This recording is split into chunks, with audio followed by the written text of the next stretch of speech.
स्वागत है दोस्तों यूट्यूब चैनल साइबर सुरक्षा में। पिछले जो वीडियो को बनाया था वो डेटा एंट्री फ्रॉड पे था। बहुत आश्चर्य हुआ मुझे ये जानकर के जो डेटा एंट्री फ्रॉड बनाया था उस पे जो कमेंट्स थे, चूंकि मैं कमेंट्स को देख नहीं पाया, बट हमारे जो टीम मेंबर है उन्होंने बताया, तब मैंने उस कमेंट्स को देखा। मैं उस कमेंट के बारे में आपको बताऊं तो 80% लोग ऐसे थे जिनके साथ ये सेम तरह का फ्रॉड हो चुका है, लेकिन उन्होंने कहीं रिपोर्ट नहीं कराया। ये बहुत आश्चर्य की बात है, आपको रिपोर्ट कराना चाहिए। उसी कमेंट्स में जब मैं नीचे देखा तो उसमें कुछ ऐसे कमेंट्स थे जिन्होंने मुझे कुछ अभी आया हुआ है इसके बारे में बनाने को बोला। ये क्या था? वो था व्हाट्सएप प्राइवेसी पॉलिसी पे। जब व्हाट्सएप प्राइवेसी पॉलिसी पे बनाने को बोला गया तो मैंने व्हाट्सएप प्राइवेसी पॉलिसी नॉर्मली, चूंकि हमारे जो व्यूअर्स हैं उनके डिमांड थे कि उनको ऐसा डर लग रहा था, स्केप्टिक थे कि उनके साथ क्या फ्रॉड हो सकता है, क्या है नया व्हाट्सएप पॉलिसी, इस तरह का कुछ व्हाट्सएप चेंज कर रहा है जिसकी वजह से आपको परेशान होने की जरूरत है, या परेशान होने की जरूरत नहीं है, बस एक रूमर फैल रहा है जिसमें साइबर सुरक्षा के व्यूअर्स भी फंस रहे हैं।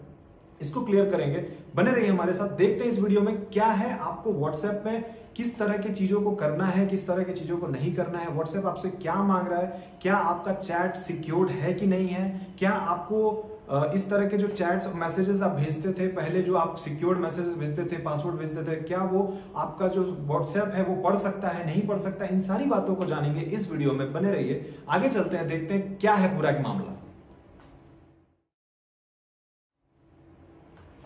देखिए, ये एक व्हाट्सएप का प्राइवेसी पॉलिसी का इस तरह का एक मैसेजेस आया होगा, जो बहुत लोगों को मैसेज आया है इस तरह का, और उसके बाद यहाँ पे अग्री और नॉट नाउ करने का ऑप्शन था। बट ये बोला जा रहा था कि 8 फरवरी तक अगर आप अग्री नहीं करते हो तो आपका अकाउंट डिलीट कर दिया जाएगा, ये व्हाट्सएप ने बोला। फिर इसको एक्सटेंड कर दिया 15 मई तक। लेकिन ऐसा बीच में क्या हुआ कि उसको एक्सटेंड करना पड़ा, और इस तरह के क्या चीजें हैं जिसको व्हाट्सएप आपसे ले रहा है, जो आपको इतनी परेशानी हो रही है, इसको समझना बहुत जरूरी है।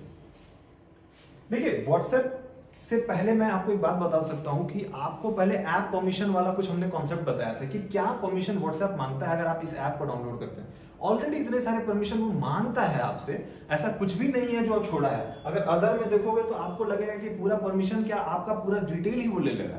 तो ये सारा चीज तो वो पहले भी मांगता था, लेकिन अब ऐसा क्या हुआ है जिसकी वजह से इतना हंगामा हो रहा है, इतना मामला बदल चुका है। व्हाट्सएप हर जगह व्हाट्सएप छाया हुआ है कि व्हाट्सएप की प्राइवेसी पॉलिसी में हमारा डेटा ब्रीच हो रहा है। क्या कर सकते हैं, कैसे बचा जा सकता है, देखिए इसको समझिए। इसको समझना बहुत जरूरी है कि व्हाट्सएप 2009 में लॉन्च हुआ, 2014 में मार्क जुकरबर्ग ने उसे खरीद लिया।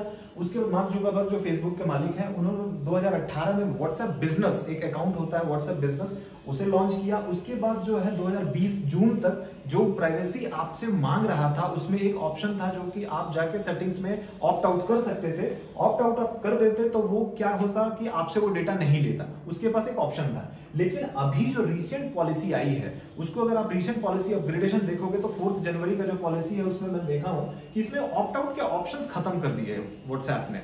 व्हाट्सएप ने ये खत्म करने के बाद आपको ये बोल दिया कि 8 फरवरी तक, जो कि अभी एक्सटेंड करके 15 मई तक कर दिया, कि अगर आप इसको एक्सेप्ट नहीं करोगे तो आपका अकाउंट डिलीट कर दिया जाएगा। क्यों ये ऐसा कर रहा है व्हाट्सएप, क्या है उसके पीछे के रीजन? देखिए, जैसे गूगल और यूट्यूब के बीच में एक कॉम्बिनेशन बनता है कि गूगल ऐड जो है वो देता है, यूट्यूब पे चलता है ऐड, उससे लोग पैसा कमाते हैं। ये चीज कॉन्सेप्ट है, सिंपल कॉन्सेप्ट है। इसी तरह उस जैसा यूट्यूब और गूगल के बीच में एक कनेक्शन है, फेसबुक और व्हाट्सएप के बीच में कनेक्शन को एस्टैब्लिश करने के लिए ये ऐड चलाना चाहता है। इंडिया के इसके सब्सक्राइबर बेस देख सकते हैं आप कितना है, और उसके बाद ये प्रॉफिट मैक्सिमाइजेशन को लेकर के इन्होंने बिजनेस मॉडल बनाया। ये बिजनेस मॉडल इसलिए भी है कि जब ये इसको परचेस किया था, ये जो परचेस किया गया था 2014 में, ये करीब $19 बिलियन में खरीदा था। तो जब कोई $19 बिलियन में खरीदेगा और आपको बहुत फ्री में सर्विस दे रहा था, तब उसे ये लगा कि इसके डेटा को यूज करके फेसबुक के थ्रू प्रॉफिट मैक्सिमाइजेशन के लिए ऐड देने का एक प्रोविजन बनाया। तो ये प्रोविजन इस प्राइवेसी पॉलिसी में लिखी हुई है। इसके बारे में व्हाट्सएप ने बहुत सारी चीज को क्लियर किया है, बहुत सारी चीज को क्लियर नहीं किया। आगे जानते हैं क्या है पूरा मामला। देखिए, ये जो क्या है नए पॉलिसी में, इसको समझना बहुत जरूरी है। अगर आप ये समझ जाते हैं क्या है, बॉयकॉट हो रहा है, डेटा हैक, डेटा थेफ्ट की बात हो रही है, जीडीपीआर की बात हो रही है, ये जनरल डेटा प्रोटेक्शन रूल जो यूरोपियन यूनियन चलाता है उसका कुछ मामला है, कुछ लोग इसके बारे में बात करें, क्या है पूरा खेल। फेसबुक इंक के पास 3 चीज है, इसको समझना बहुत जरूरी है, मैसेंजर, व्हाट्सएप और ये इंस्टा। तो इन तीनों चीजों के बारे में अगर आप देखते हैं तो आपको ये पता होना चाहिए कि मोनेटाइज्ड है। इस पे आप कुछ भी लिखते हो, कुछ भी आप चैट करते हो, तो आपको ये जरूर ध्यान रखना होगा कि आप जब भी चैट करते हो, तो अगर मान लीजिए आपने लिखा कि मैं कल मुझे ये कुछ परचेस करना है, और परचेस करने के लिए आपने लिखा मैंने बुक्स परचेस करना है, तो वो बुक्स आपको ऐड के रूप में आपको फेसबुक पे दिखने लगता था। जब भी आप फेसबुक खोलोगे ऐड के रूप में दिखने लगता था। ये मोनेटाइज्ड है। इंस्टा में भी सेम फीचर है, मोनेटाइज्ड है, बट ये पेमेंट करके खरीदा गया है, ये मोनेटाइज अभी तक नहीं था। ये चाहते हैं कि ये दोनों लोगों का, तीनों लोगों का, फेसबुक इंक का टोटल डेटा जो है बेसिकली इस पर्टिकुलर फील्ड से डेटा उठा करके इसको मोनेटाइज करवाया जाए और उस डेटा का यूज किया जाए एड्स के लिए, टारगेटेड एड्स के लिए। जैसे मान लीजिए कि अगर आप व्हाट्सएप पे कोई चीज लिखते हैं, जैसे लिखते हैं कि I want to buy a new curtain, तो वो कर्टन का एड आपको फेसबुक पे दिखाएगा। फेसबुक पहले भी ये डेटा लेता था, आज भी ये डेटा लेता है, फ्यूचर में भी ये डेटा लेगा, लेकिन प्राइवेसी पॉलिसी को बहुत ज्यादा वेग बनाया गया है, किसी को समझ में नहीं आ रहा है, इस वजह से ये मामला हो रहा है। अब इसको समझते हैं कि क्या प्रॉब्लम हो सकता है और क्या प्रॉब्लम नहीं हो सकता है, इसको जानना बहुत जरूरी है। क्योंकि बहुत जगह मैंने सर्च किया, मैंने देखा सभी लोग प्राइवेसी पॉलिसी में क्या लिखा हुआ है ये सबको पढ़ के अपना काम चला रहे हैं। सब बता रहे हैं कि ये प्राइवेसी पॉलिसी में लिखा है, बहुत अच्छी बात है, लोग बता रहे हैं, बट ये नहीं बता रहे हैं कि उसका क्या गलत इस्तेमाल हो सकता है, क्या उसका मिसयूज हो सकता है। आपको बताएंगे इसके मिसयूज के बारे में। ये बेसिकली प्योर बिजनेस मॉडल है, प्योर बिजनेस मॉडल है। इस पे बेसिकली क्या हो रहा है कि डेटा प्राइवेसी को कॉम्प्रोमाइज किया जा रहा है। जो पुट्टास्वामी जजमेंट के बारे में जानते हैं, जो रिसेंट जजमेंट है, जिसमें बीएन श्रीकृष्ण कमेटी ने एक रिपोर्ट बनाया है, अगर उसको आपने पढ़ा होगा तो ये डेटा प्राइवेसी के बारे में आप जरूर जानते होंगे। ये डेटा प्राइवेसी कॉम्प्रोमाइज हो रहा है for commercial gain. Commercial gain के लिए क्या हो सकता है? सेंसिटिव डेटा है, can be exploited by third party. Third party को फेसबुक, ऑब्वियस बात है, थर्ड पार्टी को लॉन्च कराएगा, थर्ड पार्टी के बाद थर्ड पार्टी उस डेटा को लेगी, थर्ड पार्टी डेटा मैनिपुलेट करेगी, आपका जो नॉन पर्सनल डेटा है उसका यूज आपके बिहेवियर पैटर्न को चेंज करने के लिए किया जा सकता है, सोशल इंजीनियरिंग के लिए किया जा सकता है, और कम्युनल हार्मनी को बहुत हद तक इफेक्ट कर सकता है। आप किसी पॉलिटिकल पार्टी से जुड़े हुए हैं या आप किसी पॉलिटिकल पार्टी को सपोर्ट करते हैं, अगर आप किसी पॉलिटिकल पार्टी को सपोर्ट कर रहे हैं, आप मान लीजिए कि एक पर्टिकुलर पॉलिटिकल पार्टी को सपोर्ट करते हैं, आप उसके बारे में देखते हैं, पढ़ते हैं, अच्छा आपको मिलता है, आप अभी इन्फ्लुएंस्ड नहीं है। लेकिन अगर आपको फेसबुक बार बार कोई एक ऐसा चीज को दिखाने लगे, क्योंकि व्हाट्सएप पे अभी एड्स की बात नहीं है, फेसबुक एक एड्स के रूप में आपको दिखाने लगे कि दूसरा जो आपका ऑपोजिशन पॉलिटिकल पार्टी है इस डेमोक्रेसी में, जो ओपोनेंट पार्टी है, उसका फीचर्स जो है वो आपको बताए कि बहुत अच्छा है, बहुत अच्छा चीज है, ये पार्टी बहुत अच्छी है, ये पार्टी ये काम की है, तो आपका हो सकता है कि थोड़ा डायमेंशन चेंज हो जाए, आपको लगे कि नहीं ये पार्टी को नहीं, हम इस पार्टी को, आप इन्फ्लुएंस हो जाते हो, वोट कर सकते हैं उस पार्टी को, ये सारी चीजें आप इन्फ्लुएंस हो जाते हो। कंज्यूमर बिहेवियर पैटर्न, मान लीजिए आपको आज कुछ खाने का मन है, आप मान लीजिए कि आप पिज्जा खाने का मन है, लेकिन आपको बर्गर का बार बार फोटो दिखाया जा रहा है, फ्रेंच फ्राइज का फोटो दिखाया जा रहा है, KFC के चिकन और जो भी उसके प्रोडक्ट्स है उसका फोटो दिखाया जा रहा है, तो आपके दिमाग में 1 मिनट के लिए आएगा यार आज मैं इस चीज को छोड़ देता हूँ, इस चीज को खाता हूँ, तो उनका मार्केटिंग हो गया और ये चीज आपका बिहेवियर पैटर्न जो है चेंज हो गया। हो सकता है उसके बाद आपने पिज्जा खाना छोड़ देना है, आप फिर उसके बाद दूसरे चीजों को खाओगे। कम्युनल हार्मनी, अगर मान लीजिए कि लगता है कि आपको किसी पर्टिकुलर पार्टी के बारे में बहुत अच्छी चीज दिखाया जाए, किसी और दूसरे पार्टी के लिए नेगेटिव दिखाया जाए, तो हो सकता है कि आपके बीच का जो आपसी भाईचारा है वो बिगड़ सकता है। वो होता क्या है कि मान लीजिए कि आप किसी पर्टिकुलर पॉलिटिकल पार्टी के लिए एक अपना व्यू पॉइंट रखते हैं, दूसरा जो होता है वो दूसरा व्यू पॉइंट रखता है। फेसबुक आपने दोनों चलाते हैं, दोनों ने आपने एक पोस्ट किया जो आपको भी नहीं पता है कि वो एक्चुअली में क्या है। थर्ड पार्टी का नॉन पर्सनल डेटा लेकर, थर्ड पार्टी जो होती है नॉन पर्सनल डेटा लेकर के ये चीज कर सकती है, तो आप दोनों के बीच में एक द्वंद्व पैदा हो सकता है, आप एक दूसरे को कमेंट कर सकते हो, और कमेंट करने का क्या नतीजा हो सकता है और एक र्यूमर क्या हो सकता है वो आपको बेहतर पता है, इसके बारे में बताने की जरूरत नहीं है। व्हाट्सएप हमसे क्या क्या डेटा पहले भी लेता था और नए पॉलिसी में क्या क्या ले रहा है उसको एक छोटी सी तरीके से जानते हैं कि वो आपका हार्डवेयर, मोबाइल का हार्डवेयर मॉडल लेता है, बैटरी लेवल लेता है, स्टेटस लेता है, ऑपरेटिंग सिस्टम ले रहा है, IP एड्रेस ले रहा है, प्रोफाइल पिक ले रहा है, सिग्नल स्ट्रेंथ ले रहा है। आपको लगेगा कि इन सब चीजों से क्या हो सकता है, ऑब्वियस बात है कुछ नहीं हो सकता है। मेरा सिग्नल स्ट्रेंथ से किसी को क्या फर्क पड़ता है, मेरे प्रोफाइल पिक से बहुत फर्क नहीं पड़ता, मैं अपना प्रोफाइल पिक लगाता हूँ, नहीं लगाता हूँ, बदल देता हूँ। ऑपरेटिंग सिस्टम से क्या हो सकता है, स्टेटस से मेरा किसको क्या मतलब है, मैं अपना स्टेटस लगाता हूँ, ये मेरी खुद की अपनी कैपेबिलिटी है, अपनी कैपेसिटी है, तो क्या कर सकते हैं, स्टेटस से तो कोई फर्क नहीं पड़ता। लेकिन इसको एक कहानी के माध्यम से समझेंगे। 2008 में इंसिडेंट हुआ था, इसको समझना बहुत जरूरी है कि क्या कुछ हो सकता है और इसके क्या इंप्लीकेशंस है। इस कहानी को आप जरूर सुनिए और समझिए कि क्या है पूरा मामला। देखिए, एक फ्रॉडस्टर ने कॉल किया था, ये कनाडा की एक घटना है। फ्रॉडस्टर ने VIP कॉल किया, कॉल करके रोजमेरी को कॉल किया। रोजमेरी वहां की एक महिला थी, रोजमेरी ने अपनी बेटी लिली को कॉल किया तो लिली का कॉल ऑफ आया। इसने ये बोला आपको कि आपके पास जो है कि 10 मिनट का टाइम है, मेरे को $1 मिलियन चाहिए। $1 मिलियन उन्होंने मांगने के लिए उसने 3-4 चीजों को बताया। उसने बोला कि आपकी डॉटर किडनैप हो चुकी है, वो आप अभी किचन में हो, जिनसे वो बात कर रहा था बोला आप अभी किचन में हो, आपने ब्लू साड़ी पहन रखी है और आप कल मॉल घूमने गए थे, अभी आप ड्राइंग रूम में जाओ किचन रूम से, और ड्राइंग रूम में जाओ तब जो महिला ड्राइंग रूम में गई तो बोली कि आपके पीछे का जो पेंटिंग है वो करीब $10,000 का है। उसके बाद उन्होंने बोला कि मुझे को $1 मिलियन पैसा भेजो। 911 पे आप कॉल नहीं करना, 911 पे कॉल करना, पुलिस को खबर करने की कोशिश नहीं करना। आप अगर ये सब चीज करते हो तो आप अपनी बेटी को कभी देख नहीं पाओगे। इन्होंने कॉल किया, इनकी बेटी कॉल नहीं उठाई, बेटी का कॉल नहीं लगने की वजह से 10 मिनट में उन्होंने $1 मिलियन ट्रांसफर किया। क्या हुआ उसे कुछ नहीं समझ में आया। इनको, इस महिला को ये लग रहा था कि जो सामने वाला बंदा है वो लगातार इन पर नजर रखे हुए, ये एक्सटॉर्शन कॉल है। उस बंदे ने 10 मिनट में $1 मिलियन कमा लिया। ये डेटा जो है एक न्यू गोल्ड है, न्यू ऑयल है। कैसे क्या कुछ हुआ था, और जो आपका जो हमने आपको थोड़ी देर पहले बताया कि क्या कुछ था उसमें, स्टेटस से क्या हो सकता है, सिग्नल स्ट्रेंथ से क्या हो सकता है, इसको देखिए क्या मामला हुआ। देखिए इस बच्ची का जो बैटरी था ना, वो बैटरी का जो हमने पीछे दिखाया कि बैटरी का वो लेता है कि कितना परसेंटेज बैटरी है, उस बैटरी का परसेंट देखा वो लड़की का बहुत लो था। उसको पता चल गया कि बैटरी का परसेंटेज अब लो है तो फोन कभी भी स्विच ऑफ हो सकता है। उसने इस महिला का स्टेटस देखा, वो महिला हमेशा स्टेटस अपडेट करती थी और बहुत ज्यादा एक्सपेंसिव चीजों को लगाती थी। उसको ये समझ में आ गया ये महिला बहुत पैसे वाली है। तीसरा, वाईफाई स्ट्रेंथ देखा, जब ये महिला किचन में थी ना तो उस समय वाईफाई का स्ट्रेंथ बहुत वीक आ रहा था, तो उसको समझ में आ गया कि अभी किचन में है वो महिला। अगर वो ड्राइंग रूम में जाती है तो ड्राइंग रूम में उसने वाईफाई लगा रखा है, क्योंकि उसने फोटो डाल रखा था स्टेटस पे। ड्राइंग रूम में जब वो थी तो उसने स्टेटस अपडेट किया था, जिसके पीछे की पेंटिंग था उसका प्राइस उसने देखा तो वो $10,000 का था।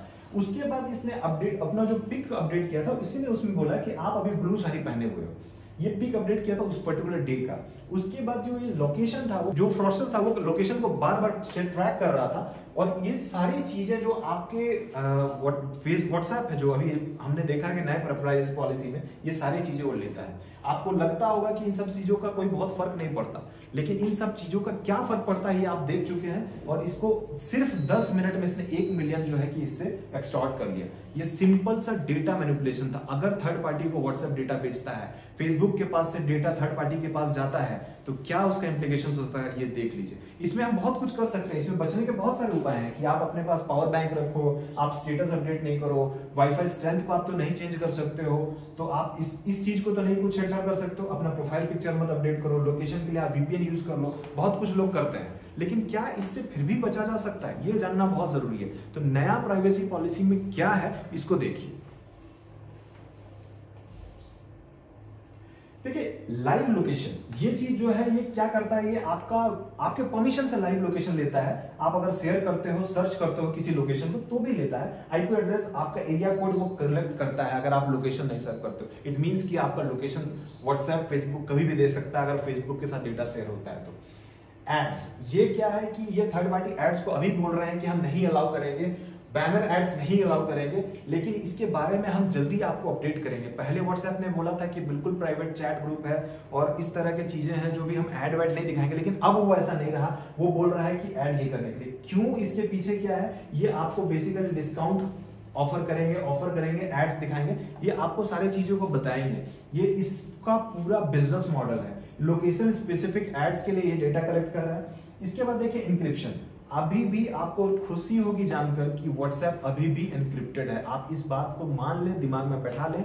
चैट जो होता है वो एंड टू एंड एन्क्रिप्टेड होता है। अगर आपने किसी को मैसेज भेजा, अगर वो सर्वर पे गया और आपके पास गया तो सर्वर से वो चैट गायब हो जाता है। आप उसको डाउनलोड कर सकते हैं, जो आपका एक आपने मोड पे चला गया तो वो थर्ड पार्टी से बैकअप लेता है, ना कि अपने सर्वर से लेता है, क्योंकि सर्वर पे जो होता है वो एंड टू एंड एन्क्रिप्टेड होता है। आपके व्हाट्सएप पे जो लिखा आता है वो जेन्युइन है, वो सही है, वो एंड टू एंड एन्क्रिप्टेड रहता है। तो आपको इसमें घबराने की बात नहीं है। लेकिन इसमें एक चीज जान लीजिए कि अगर आपने किसी को मैसेज करा और वो मैसेज उस सामने वाले बंदे को डिलीवर हुआ तो 30 डेज तक वो मैसेज वहीं पे रहता है। उसके बाद वो मैसेज उसके पास अगर पहुंचा तो ठीक, नहीं पहुंचा तो आपको रेड मार्क दिखाएगा। इसका मतलब वो अनडिलीवर्ड मैसेज है, सर्वर से वो गायब हो जाता है, बट वो एन्क्रिप्टेड ही रहता है। लेकिन एक चीज मैं आपको बता देता हूं, यहाँ पे व्हाट्सएप का एक बिजनेस भी है, व्हाट्सएप बिजनेस, उस पे एंड टू एंड एन्क्रिप्शन नहीं है। चैट हिस्ट्री वो कभी भी ले सकता है और आपको उस तरह से एड्स दिखा सकता है। न्यू प्राइवेसी पॉलिसी में इस बात के बारे में जिक्र है। एनक्रिप्शन के बारे में आपको बता दिया। फेसबुक से पहले भी फेसबुक आपके अकाउंट का जो रजिस्ट्रेशन इन्फॉर्मेशन है, जैसे कि आपने रजिस्टर किया, फोन नंबर वो लेता था, ट्रांजैक्शन डेटा लेता था, मोबाइल डिवाइस का आईपी लेता था, आपका लोकेशन लेता था, ये पहले भी लेता था, ये नया कुछ नहीं है। बट इन्होंने ऑप्ट आउट का ऑप्शन हटा दिया, इसलिए आउटरीच ज्यादा बढ़ गया। ये बेसिकली कीवर्ड स्पेसिफिक एड्स के लिए ये चीज है। आप कुछ भी सर्च करते हो तो आपको उस हिसाब से एड्स दिखाता है फेसबुक पे। अगर व्हाट्सएप पे आपको सर्च करते हो, ये पहले भी लेता था, ये अब भी लेगा। बैन किया है, क्या है ये इसको समझना जरूरी है कि आप अगर व्हाट्सएप पे उसके कुछ प्राइवेसी पॉलिसी को फॉलो नहीं करते हो तो विदाउट नोटिफिकेशन व्हाट्सएप आपको बैन कर सकता है। ये बात आप दिमाग में डाल लो, आपको कोई नोटिफिकेशन नहीं आएगा। अभी आप कोई चीज को बार बार शेयर कर रहे हो, कुछ कम्युनल पोस्ट को बार बार शेयर कर रहे हो, व्हाट्सएप आपसे बिना परमिशन का बैन कर देगा। यूरोपियन यूनियन में जो आप इस चीज को जानना, पता नहीं, बहुत लोगों को पता नहीं होगा, यूरोपियन यूनियन में जो है व्हाट्सएप चलाने का एक उम्र, एक लिमिट, एज लिमिट दिया हुआ है। वो एज लिमिट 16 साल है। इंडिया में वो 13 साल है। बहुत लोगों को नहीं पता होता, छोटे बच्चे भी व्हाट्सएप आजकल चलाते हैं, गलत है, नहीं चलाना चाहिए। इसमें एक चीज और जानना जरूरी है कि इंडिया के प्राइवेसी पॉलिसी के हिसाब से अगर देखा जाए तो इंडिया का प्राइवेसी पॉलिसी के बेसिस पे जो व्हाट्सएप ला रहा है वो इंडिया में जो है वो बिल्कुल वीक है, और जो आपका यूरोपियन यूनियन में है उसके लिए बहुत स्ट्रांग है। यूरोपियन यूनियन में जीडीपीआर चलता है, that is general data protection rule. ये रूल बना रखा है उन्होंने। प्राइवेट आपको किसी भी डेटा को लेना है तो आपको उस पर्सन का कंसेंट की बहुत जरूरत है। इंडिया में ये नहीं है। इंडिया में इस चीज के लिए लॉ लाया गया है, अभी वो पार्लियामेंट्री कमेटी उसको रिव्यू कर रही है, जिसको आप श्री कृष्णा कमेटी ने बनाया था। पुट्टास्वामी जजमेंट जो था बेसिकली राइट टू प्राइवेसी पे, उसको ध्यान में रखते हुए बनाया था। Puttaswamy judgment basically right to privacy से रिलेटेड है। अब उस चीज को बनाया गया, बट उसके कुछ जो मेन फीचर्स थे ना उसको डाइल्यूट कर दिया गया। तो इस वजह से इसको अभी आने में है टाइम।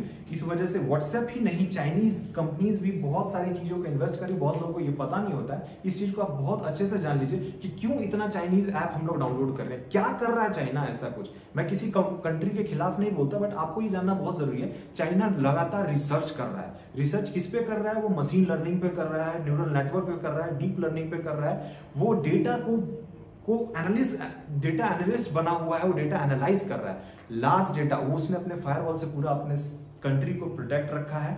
उसके बाहर डेटा नहीं जाता। जब बाहर डेटा नहीं जाता तो उसको बाहर से डेटा तो चाहिए। अपने वहां के जितने डेटा थे उसने एक्सप्लॉइट कर लिया ऑलमोस्ट। अब वो चाह रहा है कि सबसे बड़ा डेटा कंज्यूमर जो इंडिया है, जो बहुत ज्यादा डेटा प्रोड्यूस करता है, वहां के लोगों के लिए उसने ऐप बनाया। और हम जो लोग हैं इंडियन, वो बेसिकली क्या करता है, बिना जाने परेशाने, जैसे अभी पिछले वाले वीडियोस में आपको बताया था वो लोन ऐप वाला जो फ्रॉड है, किस तरह के डेटा ले रहा है। अगर वो चाइना कनेक्शन है तो आप समझ लो, बहुत लोगों ने मुझे बताया कि वो चाइनीज ऐप्स भी हैं उसमें, कुछ पबजी हो गया, इस तरह के जो भी ऐप्स हैं वो आपके बेसिक डेटा लेते हैं। ऐप इंफॉर्मेशन में आप जाओगे, क्या क्या वो ऐप परमिशन ले रहा है, आपको सारा कुछ पता चल जाएगा। तो इस तरह का जो भी डेटा उनको चाहिए हम उसको दे रहे हैं। अगर आप अपना प्राइवेसी पॉलिसी खुद नहीं प्रोटेक्ट कर सकते तो आपके लिए प्रोटेक्शन के लिए तो गवर्नमेंट रूल बना रही है, बट वो कब तक आप पे हावी होगा, कब आप समझोगे इस चीज को, और किस तरह से उस रोजमेरी ने जो $1 मिलियन दे दिया 10 मिनट में, आपके साथ भी कुछ ऐसा हो सकता है। इसको समझना बहुत जरूरी है। व्हाट्सएप का जो प्राइवेसी पॉलिसी को आप बिल्कुल ध्यान से समझो कि क्या है, वो आपको बिल्कुल बताया जा चुका है। अब आप कोई भी गलती करोगे ये आपकी रिस्पॉन्सिबिलिटी होती है। आगे देखते हैं इस बात को समझना। अभी इस बात को बहुत अच्छे से समझते हैं कि बहुत लोगों का एक कमेंट था कि व्हाट्सएप चलाएं कि टेलीग्राम चलाएं कि सिग्नल चलाएं। ये बहुत लोग अभी भी कंफ्यूज हैं। बहुत लोग बोल रहे हैं कि नहीं सिग्नल पे आ जाते हैं, नहीं टेलीग्राम पे आ जाते हैं। तो हमने इसका कुछ एक डिटेल बना दिया है। वीडियो कॉल, वॉइस कॉल के जो फीचर्स हैं, ये क्या क्या फीचर्स हैं हम बता दिए। इस चीज को आप देख लीजिए, इस चीज को देख कर समझ लीजिए। इसमें बहुत ज्यादा कुछ नहीं है, एकदम सिंपल समझने वाला है। लेकिन मैं आपको एक बेसिक फीचर बता देता हूँ। ये अभी भी एंड टू एंड एन्क्रिप्टेड है, ये भी एंड टू एंड एन्क्रिप्टेड है। अगर इसमें अगर आप इस पे ग्रुप चैट करते हो और या फिर चैट करते हो और आप सीक्रेट चैट ऑन नहीं रखा तो वो एन्क्रिप्टेड नहीं होता है। बट इनके जो ओनर है उन्होंने बोल रखा है कि हम किसी भी कंट्री को किसी भी हालत में डेटा नहीं देंगे। सिक्योरिटी फीचर्स आपको दिखा दिया गया है। अब आप बेहतर समझदार हो किसको यूज करना है। अगर आपको फिर भी डाउट है, सिग्नल जो है ये सिग्नल बिल्कुल ही प्रोटेक्टेड है, कहीं कोई दिक्कत नहीं है। मैं किसी को प्रमोट नहीं कर रहा। व्हाट्सएप भी प्रोटेक्टेड है। 15 मई के बाद जो प्राइवेसी पॉलिसी है, अगर कुछ ऐसा आएगा तो हम उसको आपको दिखाएंगे। बट डेटा प्रोटेक्शन में इस चीज को मैंने आपको बहुत बेहतरीन तरीके से मुझे लगता है कि मैंने समझा दिया। कहीं आपको कोई भी फिर भी डाउट होगा आप कमेंट सेक्शन में पूछ सकते हो, और इस तरह की चीजों को बिल्कुल समझिए कि क्या आपके प्राइवेसी के लिए क्या जरूरत है।